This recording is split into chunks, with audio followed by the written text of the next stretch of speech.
Akhirnya kita dapat informasi B5, P5, Ultra Ulti, dan Awaken 2-nya. Kita lihat ya.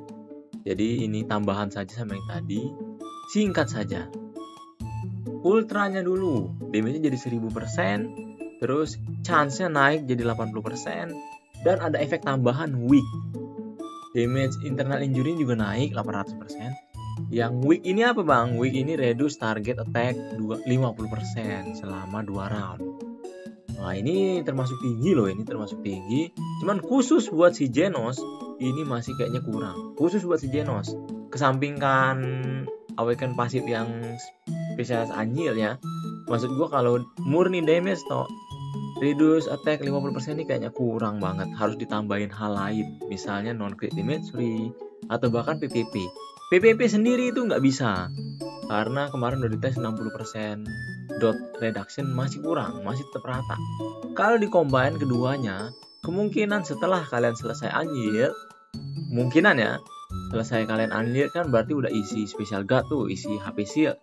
Kemungkinan bisa nahan agak lama, nggak langsung trigger Anjir kedua. Kalau di-combine, kalau misalnya sendiri, ya so-so lah ya, kecuali emang beda jauh BP-nya. Kalau seimbang kayaknya 50% ini masih kurang ya. Kecuali juga Genosnya dikurangin SAC-nya karena lihat musuh ada spesial Anjir bisa jadi. Tapi intinya ini tetap sesuatu lah ini weak, mengurangi target attack 50%. Selain Genos ini wow sekali berkurangnya. Memang Genos yang ketinggian sih. Alhasil 1 bulan langsung ketemu counter ya. Ini udah termasuk counter loh ini. Hard tackle lah jatuhnya, nyaris counter. Walau Genos masih gerak tapi apinya masih inflict, tapi kan spesialis Anjir itu bener-bener counter measure ya jatuhnya. Ya udah bisa dibilang counter lah ini ya. Sekarang pasif. Evasiannya naik jadi 70% B5, 80% P5. Terus damage detonate-nya bener aja ternyata 400 ya. Kalau 500 kayaknya ketinggian sih. Lagian juga memang bukan nilai jualnya bukan di sini sih ya. Ini tambahan lah. Ini mirip-mirip kayak Hellfire ini. Si Goketsu ini.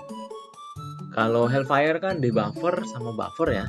Debuffer sama buffer yang kalau dikipsekan bisa jadi DPS juga. Nah, kalau si Goketsu ini tanker, ngasih pertahanan buat tim. Tankernya nggak pelit lagi, ngasihnya ke temen juga, bukan dia doang. Plus kalau dikipsekan bisa jadi DPS karena 800% ditambah dengan normal damage-nya 1000% itu tinggi loh. Belum lagi 800%-nya dikali 4 karena kan kalau ngambil gipsek kan berarti bisa P5 ya. 800 kali 4 itu 3600 ya. 3200 sorry.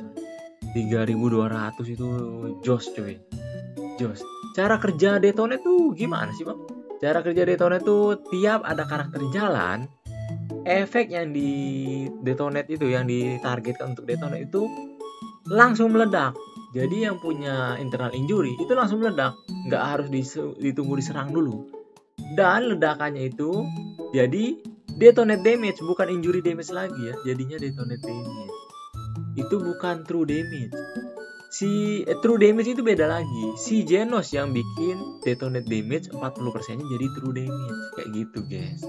Detonate damage jadi true damage. Nah gitu. Detonate berarti bukan true damage ya. Ini hanya reminder aja, kali aja ada yang mengira detonate damage ini true damage. Detonate damage tidak true damage. Awaken pasif, ya bener aja ternyata jadi 2-all ya. Terus sama ini yang beberapa yang udah dites. Gue akan ambil si Goketsu, jadi gue juga akan tes kalau dibutuhkan hal-hal lain yang akan dites. Tapi intinya ini yang sudah dites dibagikan oleh SG Bonir 3203 nih. Udah gue pin juga ya di video sebelumnya. Spesial Anjir Goket bisa di stack dengan Core Giryu, tapi hanya yang level 1. Level 1 itu 2 ya, ditambah Goket jadi 2 juga, berarti 4 spesial Anjir. Walau turn-nya beda, si Giryu kan 4, sedangkan Goket 5.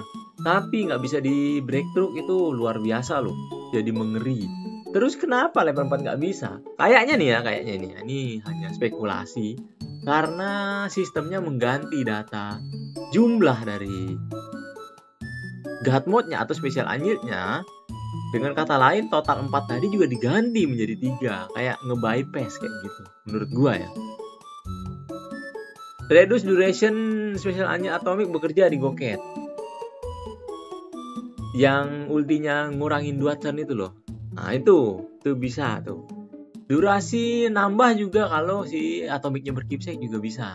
Tapi mentok-mentok di 10 turn. Cuman oke lah ya. Ini apakah Atomic Tanker muncul kembali ini? Crescent Pierce. Wah, akhirnya ini Crescent Pierce nih jadi mulai dilirik nih. Kalau kemarin kan nggak terlalu. Paling musuhnya cuman Giryu. Itu pun Giryu 3 kali God Mode. Itu 2 atau 1 udah ke breakthrough lah ya. Belum lagi kan ngisi emblem nih kan lama. Ya bisa jadi turn 5 atau dengan kata lain udah 5 karakter jalan. Itu ngap juga. Nah, dengan si Goketsu ini God mode pertama kan 5 turn tuh. 5 turn habis, emblemnya udah mulai keisi tuh, udah mulai siap. Terus habis itu ente nyerang lagi. Musuh masuk God mode yang kedua, ke pierce sama emblem pedang ini. Bisa jadi 1, 2 atau bahkan 3 yang meninggoy kena emblem ini. Akhirnya emblem pedang ini berguna. Kalau kemarin gue nggak terlalu ngelirik pedang ini, soalnya ya kan awal-awal yang gitu yang dibutuhkan.